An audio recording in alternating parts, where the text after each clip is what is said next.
ഏത് പള്ളികളിൽ പോയാലും 4ഉം 5ഉം ആളുകളാണ് ഓടി വരുന്നത്. സാധേ എന്റെ പെൺമക്കളുടെ കല്യാണമാണ്, നിങ്ങളൊന്ന് പള്ളിയിൽ പറയണം. എനിക്ക് അസുഖമാണ്, പള്ളിയിൽ പറയണം. എനിക്ക് രോഗമാണ്, പള്ളിയിൽ പറയണം. എന്റെ വീടിന്റെ പണി പകുതിയിലാണ്, ഒന്ന് പള്ളിയിൽ പറയണം. 4ഉം 5ഉം ആളുകളില്ലാത്ത ഒരു ജുമഅ പോലും കഴിയാറില്ല. ഒരു ജുമഅ പോലും, ഒരു വെള്ളിയാഴ്ച പോലും കഴിഞ്ഞു പോവാറില്ല. എന്തേ ഇവർക്ക് ഇങ്ങനെ സംഭവിക്കാൻ കാരണം? നമ്മളാണ് ഉത്തരവാദി എന്ന് നമ്മൾ മനസ്സിലാക്കണം. അതിന്റെ ഉത്തരവാദി നമ്മളാണ്. നമ്മുടെ കുടുംബത്തിൽപ്പെട്ട ഒരാൾ യാചനയ്ക്ക് കേൾക്കാൻ നമ്മൾ തയ്യാറാവരുത്. നമ്മുടെ കുടുംബത്തിൽപ്പെട്ട ഒരാൾ യാചനയ്ക്ക് പോകുന്നത് ഒരിക്കലും അംഗീകരിച്ചു കൊടുക്കാൻ പാടില്ല. അവരുടെ പ്രയാസങ്ങൾ കുടുംബക്കാരെല്ലാം കൂടി തീർത്തു കൊടുക്കണം. അവരുടെ പ്രയാസങ്ങൾ കുടുംബക്കാരെല്ലാം കൂടി തീർത്തു കൊടുക്കണം. ഈ കരുവാങ്കല്ല് എന്ന് പറയുന്ന ഈ പ്രദേശത്ത് നിന്ന് യാചനയുമായി ഒരാളും മറ്റൊരു നാട്ടിലേക്ക് പോകാൻ പാടില്ല. നമ്മുടെ നാട്ടുകാരവരുടെ പ്രശ്നം പരിഹരിച്ചു കൊടുക്കണം. അങ്ങനെ ഓരോ കുടുംബവും, ഓരോ മഹല്ലും, ഓരോ നാട്ടുകാരും നമ്മുടെ നാട്ടിൽ നിന്ന് മറ്റൊരു നാട്ടിലേക്ക് യാചനയ്ക്ക് പോകാൻ പാടില്ല എന്ന് തീരുമാനിച്ചിട്ട് ഓരോ ആളുകളുടെ പ്രശ്നങ്ങൾ മാറ്റിക്കൊടുത്താൽ യാചന എന്ന് പറയുന്ന സമ്പ്രദായം തന്നെ ഇല്ലാതെയാവും. പിന്നെ ഒരുപാട് ചാരിറ്റി പ്രവർത്തനങ്ങൾ ഞാൻ പറയട്ടെ. നമ്മുടെ ചാരിറ്റി പ്രവർത്തനങ്ങളൊന്നും പരിപൂർണമായ ഒരു ചാരിറ്റിയായി മാറുന്നില്ല. എന്ത് ചാരിറ്റിയാണ് നമ്മൾ ചെയ്തുകൊണ്ടിരിക്കുന്നത്? ഏതെങ്കിലും ഒരു റമദാൻ വരുമ്പോഴോ, ഏതെങ്കിലും ഒരു പ്രയാസം വരുമ്പോഴോ നമ്മൾ അയാൾക്ക് വേണ്ടിയിട്ടുള്ള ഒരു വീട് നിർമ്മിച്ചു കൊടുക്കും. അയാളുടെ രോഗത്തിന്റെ ശമനത്തിന് വേണ്ടിയുള്ള ക്യാഷ് നമ്മൾ സ്വരൂപിച്ചു കൊടുക്കും. അതേപോലെ റമദാനായാൽ ഒരു ചാക്ക് അരി കൊടുക്കും. പക്ഷെ എന്ത് പ്രയോജനമാണ് അതുകൊണ്ട് ഉണ്ടാവുന്നത്? ഈ വർഷം 100 ആളുകൾക്ക് പെരുന്നാൾ കിറ്റ് കൊടുത്താൽ അടുത്ത വർഷം 150 ആളുകൾക്കല്ലേ നമ്മൾ പെരുന്നാൾ കിറ്റ് കൊടുക്കുന്നത്? അതിന്റെ തൊട്ടടുത്ത വർഷം 200 ആളുകൾക്ക്. അഥവാ നമ്മൾ പെരുന്നാൾ കിറ്റ് കൊടുക്കുന്തോറും നാട്ടിൽ ദരിദ്രർ വർദ്ധിക്കുന്നു എന്നല്ലേ അർത്ഥം? ഈ വർഷം 50 ആളുകൾക്ക് വീട് വെച്ചു കൊടുത്താൽ അടുത്ത വർഷം 75 ആളുകൾക്ക് വീട് വെച്ചു കൊടുക്കുന്നു. അതിന്റെ അർത്ഥം 25 ആളുകൾ കൊണ്ടും പാപ്പരായി, ദരിദ്രരായി എന്നല്ലേ? അപ്പൊ ഞാൻ പറയുന്നത്, നമ്മുടെ ചാരിറ്റി പ്രവർത്തനങ്ങളിൽ വളരെ പ്രധാനമായി നമ്മൾ ഉൾക്കൊള്ളിക്കേണ്ട ഒരു വിഷയം, അവർക്ക് എന്തെങ്കിലും ജോലി ചെയ്യാൻ നമ്മൾ അവരെ പ്രോത്സാഹിപ്പിക്കുക. ഏതെങ്കിലും ടെക്സ്റ്റൈൽസിൽ പോയി ജോലി ചെയ്യാൻ, ഏതെങ്കിലും ഹോട്ടലിൽ പോയി ജോലി ചെയ്യാൻ, അല്ലെങ്കിൽ എന്തെങ്കിലും ഒരു ഓട്ടോറിക്ഷ, അവർക്ക് സ്ഥായിയായി വരുമാനമുണ്ടാക്കാനുള്ള മാർഗം നമ്മൾ ഇങ്ങനെയുള്ള ചാരിറ്റി പ്രവർത്തനങ്ങളിൽ ഉൾപ്പെടുത്താത്ത കാലത്തോളം ദരിദ്രർ ഇവിടെ വർദ്ധിച്ചു വരുമെന്നല്ലാതെ നമ്മുടെ ചാരിറ്റി പ്രവർത്തനങ്ങൾ കൊണ്ടൊരു ഉപകാരവും ഉണ്ടാവൂല എന്ന് മനസ്സിലാക്കണം. സ്ഥായിയായി വരുമാനം ഉണ്ടാക്കാനുള്ള സംവിധാനങ്ങളാണ് ആലോചിക്കേണ്ടത്. അല്ലാഹു സുബ്ഹാനഹു വ തആല തൗഫീഖ് നൽകട്ടെ. അല്ലാഹു തൗഫീഖ് നൽകട്ടെ. ഞാൻ പറഞ്ഞു വരുന്നത്, ദരിദ്രരായാൽ നിസ്കാരത്തിലും ഇബാദത്തിലും കോൺസെൻട്രേഷൻ ലഭിക്കൂല, ശ്രദ്ധ ലഭിക്കൂല, ഖുശൂഅ് ലഭിക്കൂല. പള്ളിക്ക് പോയാൽ ടെൻഷൻ എന്തായിരിക്കും? വീടിനെ കുറിച്ച്. പള്ളിക്ക് പോയാൽ ടെൻഷൻ വിവാഹത്തെ കുറിച്ച്, മക്കളെ കുറിച്ച്, രോഗത്തെ കുറിച്ച്. അതുകൊണ്ട് അങ്ങനെ ഒരു ദാരിദ്ര്യം വരാതിരിക്കാൻ വേണ്ടി വളരെ നന്നായി ഹലാലായ രീതിയിൽ സമ്പാദിക്കണമെന്ന് ആരാ പഠിപ്പിച്ചത്? മഹാനായ ലുഖ്മാൻ അലൈഹിസ്സലാം തന്റെ മകനോട് പറഞ്ഞു കൊടുക്കുകയാണ്. പിന്നെ പറഞ്ഞു, ബുദ്ധി കുറഞ്ഞു വരുമെന്നാണ്.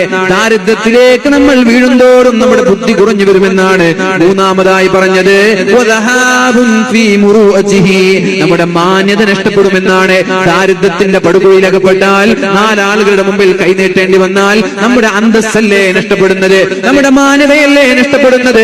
എന്റെ കുടുംബത്തിൽ നിന്നൊരാൾ ഏതെങ്കിലും ഒരു നാട്ടിൽ പോയി ബെഗ് ചെയ്യുന്നുണ്ട്, യാചിക്കുന്നുണ്ട് എന്നറിഞ്ഞാൽ നമ്മുടെ അന്തസ്സിനല്ലേ അത് ബാധിക്കുന്നത്? അതുകൊണ്ട് അങ്ങനെ ഒരു യാചനയിലേക്ക്, അങ്ങനെ ഒരു ദാരിദ്ര്യത്തിലേക്ക് അകപ്പെടാതിരിക്കാൻ നിങ്ങൾ നന്നായി കഠിനാധ്വാനം ചെയ്യണം. നന്നായി ഹലാലായ രീതിയിൽ ബിസിനസ് നടത്തണം, ഹലാലായ രീതിയിൽ ജോലി ചെയ്യണം, ഹലാലായ രീതിയിൽ സമ്പാദിക്കണമെന്ന് തന്റെ മകനോട് മഹാനായ ലുഖ്മാൻ അലൈഹിസ്സലാം പറഞ്ഞു കൊടുക്കുന്നുണ്ട്.